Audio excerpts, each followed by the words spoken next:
CBI ও রাজ্য প্রশাসনকে জানাই ধিক্কার। পূর্ব মেদিনীপুর জেলার দক্ষিণ কাথি বিধানসভা কেন্দ্রের কাথি পৌরসভার অন্তর্গত কাথি সেন্ট্রাল বাসস্ট্যান্ড কাথি ছাত্র যুব নাগরিক মঞ্চের উদ্যোগে নাগরিক সভা অনুষ্ঠিত হয়। অভয়া মঞ্চের যদিও সুনির্দিষ্ট পরিকল্পনা থাকে তাহলে অবশ্যই যেতে পারে। আমরা মনে করি যে এই আন্দোলনকে কেন্দ্র করে নয়, অবশ্যই আন্দোলনকে কেন্দ্র করে যে জায়গাটা এসেছে তাতে স্বাস্থ্য পরিকাঠামো এবং স্বাস্থ্য পরিকাঠামোর প্রশ্ন আছে। মাননীয় মুখ্যমন্ত্রী পরিষ্কার বলেছিলেন সেন্ট্রাল রেফারেল সিস্টেম গড়ে তুলবেন, ডেড মনিটর ভ্যাকেন্সি সিস্টেম থাকবে। তিনি বলেছেন জিডিএমও রিক্রুটমেন্ট হবে। তিনি বলেছিলেন নার্সিং সিস্টেম থেকে প্যারামেডিক্যাল রিক্রুটমেন্ট হবে। সেগুলির অবস্থা স্ট্যাটাস কি আমরা দেখতে পাচ্ছি। দিনের পর দিন তিনি যে প্রতিশ্রুতি দিয়েছেন সেই প্রতিশ্রুতির বাস্তব ভিত্তি এই মুহূর্তে কিছু নেই। সাম্প্রতিককালে মেদিনীপুর মেডিকেল কলেজে স্যালাইনকে কেন্দ্র করে যে প্রসূতির মৃত্যু হয় সেই প্রসূতির মৃত্যুতে তিনি ডাক্তারদের সাসপেন্ড করলেন, কিন্তু প্রসূতির মৃত্যুর প্রকৃত কারণ কি?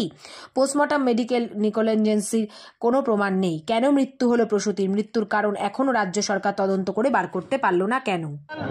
মুখ্যমন্ত্রীর বাড়িতে অভয়া মঞ্চ যাচ্ছে, হ্যাঁ, অভয়া মঞ্চ তাদের সুনির্দিষ্ট যদি কোনো পরিকল্পনা থাকে সেই পরিকল্পনা নিয়ে অবশ্যই যেতে পারে।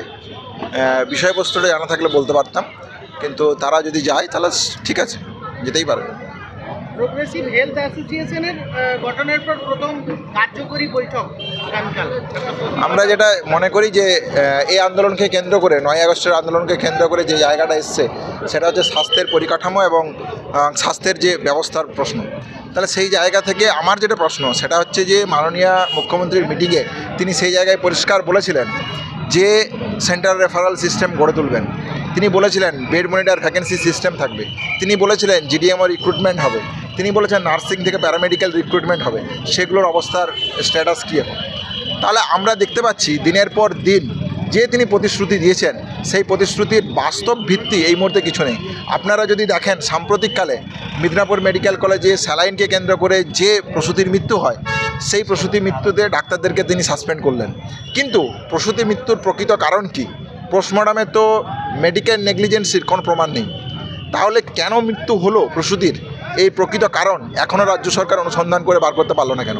তাহলে অ্যাসোসিয়েশন এর আগেও ছিল, এই নতুন অ্যাসোসিয়েশনও থাকবে, কিন্তু স্বাস্থ্যের পরিকাঠামোর ক্ষেত্রে যে সমস্যাগুলো, স্বাস্থ্যের উন্নতির ক্ষেত্রে যে সমস্যাগুলো, সেই সমস্যাগুলো এখনও বিদ্যমান।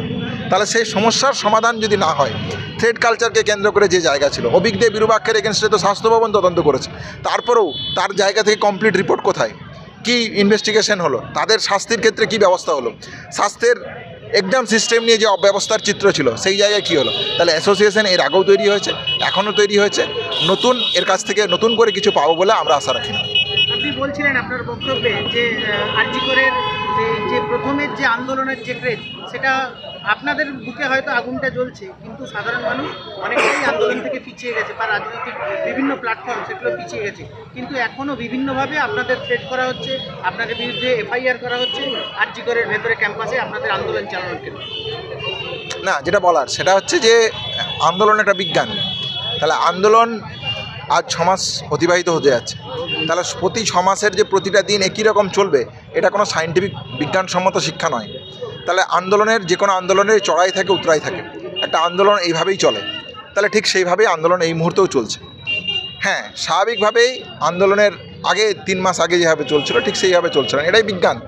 পৃথিবীর ইতিহাসে এরকম কি কোনো আন্দোলনের উদাহরণ যারাই প্রশ্ন করছেন তারা দিতে পারবেন যে 6 মাস 8 বছর 10 বছর ধরে ঠিক এইভাবেই আন্দোলন চলছিল? তাহলে এইটা কোনো সায়েন্টিফিক বিজ্ঞানসম্মত শিক্ষা নয়। বিজ্ঞানসম্মত শিক্ষা থেকে আমাদেরকে গ্রহণ করতে হবে এবং সেই জায়গা থেকে আমাদেরকে নতুন পরিকল্পনা করে সেই পরিকল্পনার জায়গা থেকে আমাদেরকে এগিয়ে যেতে হবে। আপনাদের নামে যে এফআইআর করা হচ্ছে বললেন, এটা কি কোনো রাজনৈতিক দলের দ্বারা কোনো প্রভাবিত? যে জায়গাটা আমরা পরিষ্কারভাবে মনে করি যে অভিজ্ঞ বিরূপাক্ষ থেকে শুরু করে থ্রেড কালচারে যারা যারা অভিযুক্ত হয়েছে, আরজি কর medical college, Kalyani Kalyani medical college, north Bengal medical college, Bardhaman medical college, তাহলে এই যে এতগুলো অভিযোগ আছে সেই অভিযোগের সারবক্তা কী? সেই অভিযোগগুলোর বিচার কি হলো? তাহলে তদন্ত যদি করতেই হয় এই আন্দোলনকে কেন্দ্র করে যে থ্রেড কালচারের প্রসঙ্গ উঠে এসেছিল তার তদন্তের গতি প্রকৃতি কোথায়? তাহলে তার জায়গা থেকে সে যদি কোনো ব্যবস্থা না নেয়, অথচ যারা আন্দোলন করেছে তাদেরকে নানান প্রকারে হ্যারাসমেন্ট করার জন্য মিথ্যে অভিযোগ, ভুয়ো অভিযোগ দিয়ে আজকে কি আশফাকুল্লাহ নায়ার এগেনস্টে যে অভিযোগ এনেছে, কলকাতা হাইকোর্ট তাকে বলেছে যে তদন্ত আর তোমার করার দরকার নেই, অনেক তদন্ত করেছে। কলকাতা পুলিশের যে অতি সক্রিয়তার কথা, রাজ্য পুলিশের অতি সক্রিয়তার কথা, তাকে ভর্ৎসনা করেছেন। কিঞ্জলদার এগেনস্টে যে কমপ্লেন, সেই কমপ্লেনের জায়গা থেকে ওয়েস্ট বেঙ্গল মেডিকেল কাউন্সিলের যিনি চেয়ারম্যান ছিলেন তাকেই কলকাতা হাইকোর্ট সরিয়ে দিল। তিনি একটা অনৈতিক এবং অযৌক্তিকভাবে ছিলেন, তিনি পদের অপব্যবহার করছিলেন। তাহলে এই তো মানে তার জায়গা থেকে নৈতিকতা মূল্যবোধের জায়গা। তাহলে সেই জায়গাটাকে আগে নিজের ঘরের দিকে তাকাক, ঘর আগে পরিষ্কার করুক, সেই জায়গা থেকে পচা গন্ধ ছড়াচ্ছে, সেই গন্ধগুলো আগে পরিষ্কার করুক, তারপর জুনিয়র ডাক্তারদের পিছনে লাগতে আসবে। যে দুটো মেনলি দাবি আপনি আপনার বক্তব্য বলছিলেন, পুলিশ প্রশাসন এবং ছাত্র দপ্তরের একাধিক যে ঘুরি অভিযোগ ছিল, সেই দাবি যদি না মেটে তাহলেও কি আগামী দিনে অভয় আন্দোলন নিয়ে এগিয়ে যাবে? অভয়ার বিচারের দাবিতে জুনিয়র ডাক্তাররা শুরুর দিন থেকে আছে। যতদিন না অভয়ার ন্যায় বিচারের দাবি থাকছে ততদিন অবধি থাকবে। যে প্রশ্নটা আপনি যেভাবে রাখতে চাইলেন, সেই জায়গা থেকে যেটা বলার সেটা হচ্ছে যে স্বাস্থ্যের যে দুর্নীতি, স্বাস্থ্যের যে পরিকাঠামো তৈরি করার প্রশ্ন, সেই তৈরি করার যে সামগ্রিক চিত্র, সেই জায়গাগুলো থেকে আমরা কোনো ভিজিবল পদক্ষেপ দেখতে পাচ্ছি না। তাহলে এই পদক্ষেপ যদি না থাকে, তাহলে এই স্বাস্থ্য ব্যবস্থার উপর ভরসা করার আর তো কোনো জায়গা থাকতে পারে না।